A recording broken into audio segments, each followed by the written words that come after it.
Welcome in T S NEET बेहतरीन से platform में आपका बहुत बहुत स्वागत है। मेरा नाम एक है एंड आज हम स्टार्ट करते हैं अपने सर्कुलर मोशन का लेक्चर नंबर 6। अभी तक हमने काफ़ी कुछ जाने, कंसेप्ट जाने, छोटी मोटी चीज़ें हैं, बेसिक्स से तो चीज़ें होती हैं। आपको वही बेसिक वही थ्योरी पे काम करना है, इससे हटिए कुछ भी नहीं आएगा। एक क्वेश्चन आपको होमवर्क में दिया था, डिस्कस कर लेते हैं। ये रहा क्वेश्चन आपकी स्क्रीन पर। एक कार है जो कि मूव हो रही है सर्कुलर पाथ पर, जिसका रेडियस है 600 metre, such that the magnitude of the tangential and centripetal acceleration are equal. A time taken by the car to complete first quarter of revolution if it is moving with initial speed of 54 kilometre per hour. चलिए करते हैं। Question कह रहा है एक car है जो कि मूव कर रही है सर्कुलर ट्रैक पर इस तरीके से, और सर्कुलर पाथ के जो रेडियस है वो 600 मीटर है। ठीक है। Tangential and centripetal acceleration, tangential और सेंट्रीपिटल एक्सीलरेशन दोनों सेम है, दोनों मैग्नीट्यूड वाइज सेम है, मतलब AT is equals to AC दिया है मैग्नीट्यूड वाइज। ठीक है, we must recalling magnitude s. Okay, ठीक, मैग्नीट्यूड वाइज दिया है इन्होंने हमें। Tangential time taken by the car to complete first quarter of revolution. First quarter इसका मतलब उसे कितना ट्रैवल करना है, इसे फर्स्ट क्वार्टर मतलब 2πr/4, मतलब πr/2 वाला हिस्सा जो है इसे ट्रैवल करना है, इतना हिस्सा ट्रैवल करना है। तो इतना हिस्सा ट्रैवल करने में इसके द्वारा टाइम कितना लगेगा वो बताना है। If it is moving with an initial speed 54 kilometre per hour, यदि ये 54 किलोमीटर पर आवर की स्पीड से चल रहा है तब आपको ये जो है बताना है। ठीक है, तो आपसे टाइम जो है यहाँ पे पूछा गया है। नहीं, हमें कहा है जो टाइम टेकन है वो ये है, तो आपको इस टी का वैल्यू बताना है। कैसे करेंगे, AT is equal to AC है। सबसे पहले 54 किलोमीटर को हम किस में चेंज करेंगे, मीटर पर सेकंड। तो कितना आएगा, 15 मीटर पर सेकंड यहाँ से आ जाएगा। ठीक है, चलिए ये है मेन बात। अब बताइए स्पीड डाउन हो रहा है कि क्या हो रहा है, सोचिए।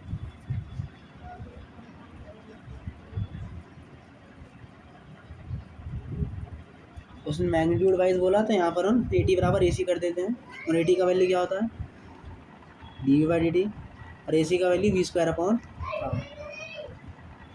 अब हमें टाइम में रिलेशन चाहिए, और तो बस इंटीग्रेशन कर देते हैं इसका, dV/v² and dt/r। Initially velocity 15 metre पर है, फाइनली 0 मान लेते हैं। इनिशियली भी टाइम t 0 है, फाइनली टाइम t हो गया। अब आप अपना काम करिए, बोले तो इसको सॉल्व करिए। इसका इंटीग्रेशन क्या होता है, 1/v होता है, ये v² है, सॉरी। इंटीग्रेशन क्या होता है, माइनस का 1/v। तो अब आप लिमिट रखेंगे, ये v है, फाइनल वाला वेलोसिटी। तो यहाँ से v का वैल्यू क्या आ जाएगा तुम्हारा, सॉरी, यहाँ से इंटीग्रेशन खोलने पे क्या आ जाएगा, माइनस 1/v, v फाइनल वाला बट्टे माइनस 1/v इनिशियल, ये आ गया। इस इक्वल टू टाइम 1/r तो कांस्टेंट है, और टाइम का जो भी होता है वो dt का इंटीग्रेशन टाइम ही होता है, तो यहाँ पे टाइम ही आ जाएगा। r की जगह हम क्या लिख सकते हैं, 600 लिख सकते हैं। अब आप इसको यहाँ पे सॉल्व कर लीजिए, माइनस माइनस प्लस, और ये माइनस, इसको उधर रख देते हैं, इसको इधर रख देते हैं। ठीक है, इसका मतलब इसको हम ऐसे लिख सकते हैं। इस पूरे का सॉल्यूशन पीछे पन्ने पे है, जो मैं आपको दिखा दूँगा। ठीक है, तो यहाँ से आप लिख सकते हैं ये T/600, 40 एलसीएम आएगा, 600 माइनस T अपॉन 40।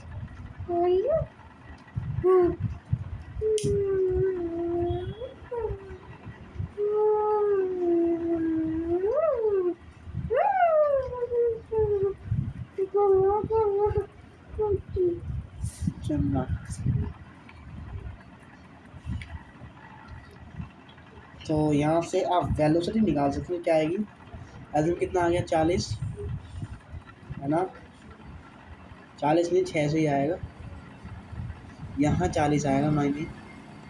तो यहाँ से वेलोसिटी क्या आ गई, v बराबर 600 अपॉन 40 माइनस टी आ गया।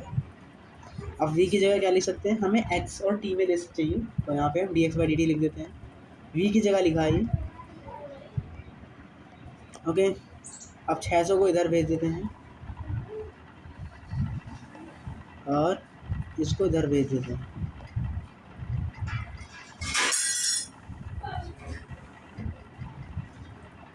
अरे तो जा रहे हैं, ठीक है, ये हो गया।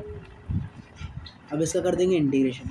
स्टार्टिंग में टाइम कितना था, 0, at a final time t। Starting में कितना रेडियस चला होगा, 0 ही चला होगा ना, और अब x चल लिया। dx का इंटीग्रेशन क्या हो जाएगा, x upon 600 is equals to 1/40 minus T का इंटीग्रेशन ln होता है और माइनस में आ जाएगा, ये आपको आना चाहिए। ln t मतलब ln 40 माइनस टी, और t का जो कॉफिशिएंट है उसे भाग दे देंगे और फिर आप लिमिट लगा देंगे। तो इतना करने के बाद आपका आंसर ये आ जाएगा, x इज इक्वल्स टू ये आ गया। अब 600 को डिवाइड में भेज देते हैं माइनस के साथ, तो अब ln हटा दे तो e की पावर में जाता है। 40 माइनस टी अपॉन 40 बराबर e की पावर माइनस x अपॉन 600 आ गया। तो यहाँ से टाइम का वैल्यू क्या आ जाएगा, इधर जाएगा आपका 40, फिर जाएगा 40 उधर प्लस है, तो कॉमन लेके हम t बराबर क्या लिख सकते हैं, 40 ब्रैकेट में 1 माइनस e की पावर माइनस x अपॉन 600, और x में कितना चल रहा है, वो पाई r बाई 2 चल रहा है, और r की वैल्यू कितनी होती है 600, बाय में 2, 600 गया। तो इस तरीके से आपका वैल्यू क्या आ जाएगा, t is equals to 40 bracket में 1 माइनस e की पावर पाई बाय 2। अब इसको कंपेयर करेंगे इससे, तो पूरा पार्ट सेम है, तो यहाँ से t का वैल्यू कितना आ गया, 40 आ गया। तो of course our answer is 40, जो कि हमसे क्वेश्चन में पूछा गया था। आई होप यहाँ से आपका डाउट क्लियर हो गया। कल हमने इसके बारे में पढ़ा था और हमने समझते हैं जो फ्रिक्शन क्या करता है।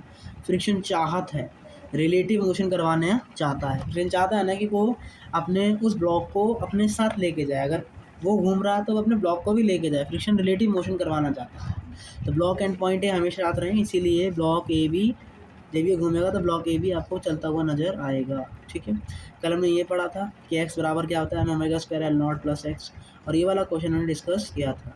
आपको एक क्वेश्चन होमवर्क में दिया था और वो क्वेश्चन यहाँ पे डिस्कस करते हैं। चलिए, क्वेश्चन कह रहा है block is projected along circular walls at given well with initial V naught. Well है ये, कुआं है, और इनिशियल स्पीड इसके पास वी नॉट की स्पीड से घूम रहा है। Speed of block at time T, wall is smooth and ground is rough. Wall जो है वो स्मूथ है, लेकिन जो ग्राउंड है ये जो है रफ है। तो अगर वेलोसिटी आगे जा रही है तो फ्रिक्शन कहाँ लगेगा, पीछे लगेगा।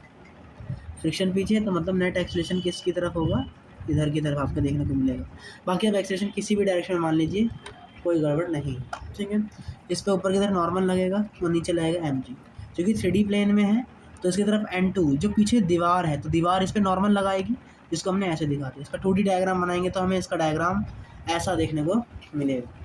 n1 इधर, n2 इधर, नीचे mg, ये वाली सरफेस रफ है और ये वाली सरफेस स्मूथ है। देखिए अब क्या होगा, ये सरफेस रफ है, इसका मतलब ये फ्रिक्शन लगाएगा। कहाँ लगाएगा फ्रिक्शन, वेलोसिटी किधर है, अंदर की तरफ है, तो फ्रिक्शन भी कहाँ लगेगा, बाहर की तरफ लगेगा, ताकि इसको अपोज कर सके। तो हम क्या करते हैं, पहले वाई डायरेक्शन में लगाते हैं। तो वाई डायरेक्शन में n1 बराबर क्या होगा, mg होगा, एंड एक्स डायरेक्शन में n2 बराबर क्या होगा, mv स्क्वायर अपॉन r होगा। जेड डायरेक्शन में क्या होगा, एक्सीलरेशन होगा। और एक्सीलरेशन कैसे निकालेंगे, friction is equal to M A से, तो एक्सीलरेशन क्या आ जाएगा यहाँ से, F R upon M. F R क्या होता है, म्यू इंटू नॉर्मल, नॉर्मल कितना है, एम जी है। फ्रिक्शन तो ये वाला होगा, तो नॉर्मल इसी का तो लेंगे। तो इस तरीके से आपका एक्सीलरेशन क्या आ जाएगा, म्यू जी आ जाएगा। अब एक्सीलरेशन की जगह क्या लिख सकते हैं, D V by D T, चूँकि ये वेरिएबल है, बदल रहा है, इसलिए D V by D T. अब यहाँ पे इनिशियल स्पीड फाइनल स्पीड लगा देंगे, तो यहाँ से आपका जो भी फाइनल वेलोसिटी पूछा था वो यहाँ पर आपने बता दिया है। दूसरे क्वेश्चन में दोनों सरफेस रफ हो गई हैं।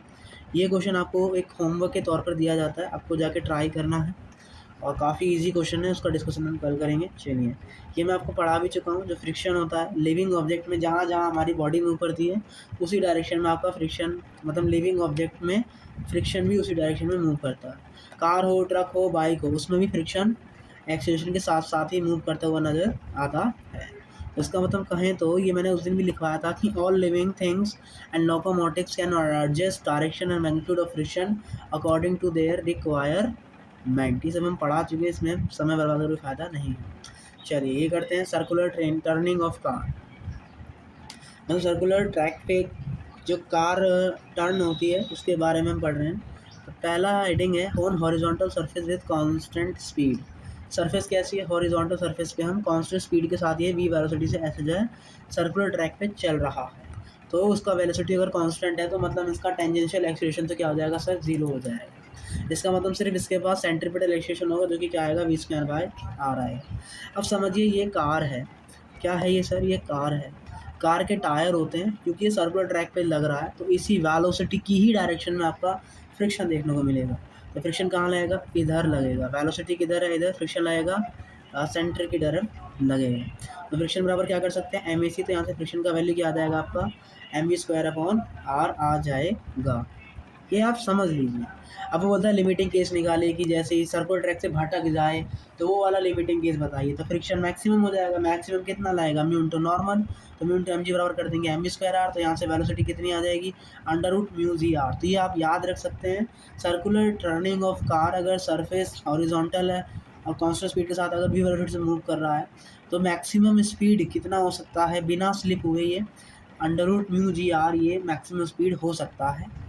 ठीक है, लेकिन याद करना टेंजेंशियल एक्सीलरेशन नहीं है, कांस्टेंट वेलोसिटी है। लेकिन अब जो कार है वो horizontal surface with tangential acceleration, अब इसके पास टेंजेंशियल एक्सीलरेशन भी आ गया, मतलब इस AC और AT आ गए। अगर एक्सीलरेशन 2 आ गए तो इसका मतलब फ्रिक्शन भी 2 होंगे। कौन से? एक वाई डायरेक्शन वाला, एक एक्स डायरेक्शन वाला। फ्रिक्शन क्या 2 होंगे? नहीं, फ्रिक्शन का कॉम्पोनेंट हो गया, एक वाई में और एक एक्स में। इसका मतलब फ्रिक्शन किसी एंगल पे लगता हुआ नजर आएगा। इसका मतलब friction 1 is equals to mv²/r और friction 2 is equals to MAT, the tangential acceleration. v बराबर क्या होता है? u प्लस AT होता है। स्टार्टिंग में 0 है तो इसका मतलब v बराबर क्या हो गया? AT हो गया। वेलोसिटी पता लग गई आपको, तो वेलोसिटी की जगह ही रख देंगे तो mAt²/r हो जाएगा। तो यहाँ से फ्रिक्शन 1 कितना आ गया? ma²t²/r आ गया। चूँकि वेलोसिटी कांस्टेंट है, चूँकि एक्सीलरेशन कांस्टेंट है, इसका मतलब जो टेंजेंशियल एक्सीलरेशन है वो भी किसके बराबर होगा? a के बराबर ही होगा। तो इसका मतलब नेट फ्रिक्शन क्या आ जाएगा आपका? फ्रिक्शन 1 का स्क्वायर प्लस फ्रिक्शन 2 का स्क्वायर। तो यहाँ सॉल्व करेंगे तो ma आ जाएगा ये। और मैक्सिमम जो लिमिटिंग केस बनेगा उसमें म्यू mg के बराबर कर दोगे तो लिमिटिंग केस आपको ये देखने को मिलेगा जिसमें जस्ट स्लीप होने वाला होगा। आपको याद नहीं करना, आपको समझना है कि ऐसा कोई तरीका आ जाए, ऐसा कोई क्वेश्चन आ जाए तो आप कैसे ये काम करेंगे। बस आपको बेसिक से यूज़ करना है, एफबीडी बनानी है, चीज़ें करनी है और जो जो क्वेश्चन कह रहा है आपको वो करते जाना है। चलिए अब हम पढ़ते हैं कॉनिकल पेंडुलम के बारे में। What is conical pendulum? Conical pendulum, conical pendulum होता क्या है? मैंने कोई रस्सी ली है, मैंने कोई रस्सी को बांध दिया और उसमें बॉल लटका दी है। अब जो बॉल है वो क्या कर रही है? बॉल हॉरिजॉन्टल सर्कल में v वेलोसिटी से मूव कर रही है। हॉरिजॉन्टल सर्कल में मूव कर रही है, ध्यान रखिएगा। कौन से सर्कल में मूव कर रही है? हॉरिजॉन्टल, ये होता है ना। तो अगर बॉल इस सर्कल में मूव कर रही है तो इसका मतलब जो उसका मतलब उसका आप क्या कर रहा होगा? सर्कुलर मोशन होगा। अब वो क्या कर रहा है? एक तरीके से सर्कुलर मोशन कर रहा है, तो इसको हम क्या बोलते हैं? कॉनिकल पेंडुलम बोलते हैं। अब आप इसका एफबीडी बनाएंगे। अगर मैं इसका एफबीडी बनाता हूँ तो ये किसी एंगल टी पर है और ये किसी अगर एंगल टी पर है, इसका लेंथ एल है, ये एंगल थीटा है, ये बॉल है, बॉल नीचे एमजी लगा रही है, टी इधर है, इसका कॉम्पोनेंट हो जाएगा इधर टी कॉस थीटा आ जाएगा, इधर टी साइन थीटा आ जाएगा। ठीक है, और ये आर रेडियस पर है। टी साइन थीटा क्या करेगा? इसे सर्कुलर मोशन करवाने में मदद करेगा। टी साइन थीटा बराबर क्या आ जाएगा आपका? mv²/r हो जाएगा। और टी कॉस थीटा इसे बैलेंस करेगा, मतलब इक्विलिब्रियम में रहेगा। टी कॉस थीटा बराबर क्या आ जाएगा आपका? mg आ जाएगा। तो आपको ये दो इक्वेशन कॉनिकल पेंडुलम के केस में याद रखनी है। और मान लीजिए आपको रेडियस निकालना है तो आपको ये वाला ट्रायंगल भी हमेशा याद रखना है। तो कॉनिकल पेंडुलम के केसेस में क्या करना है आपको? हॉरिजॉन्टल ट्रैक वाला हॉरिजॉन्टल सर्कल लेना है और सारी कैलकुलेशन हॉरिजॉन्टल सर्कल से करेंगे। कहाँ से करेंगे? हॉरिजॉन्टल सर्कल से। तो कॉनिकल पेंडुलम में बॉल क्या करती है? हॉरिजॉन्टल सर्कल में क्या करती है? रोटेट करते हुए नज़र आती है। चलिए तो आज का लेक्चर यहीं रखते हैं। आई होप आपका ये टॉपिक क्लियर हुआ होगा। अगर नहीं समझ में आ रहा है तो कांटेक्ट कर सकते हैं। छोटे छोटे लेक्चर के माध्यम से हम अपना फटाफट सिलेबस करते रहेंगे। मिलते हैं कल। अब तक के डाटा बाय बाय। पढ़ाई और क्वेश्चन करना ना भूलें। तब तक के डाटा बाय बाय। जय हिंद, जय भारत।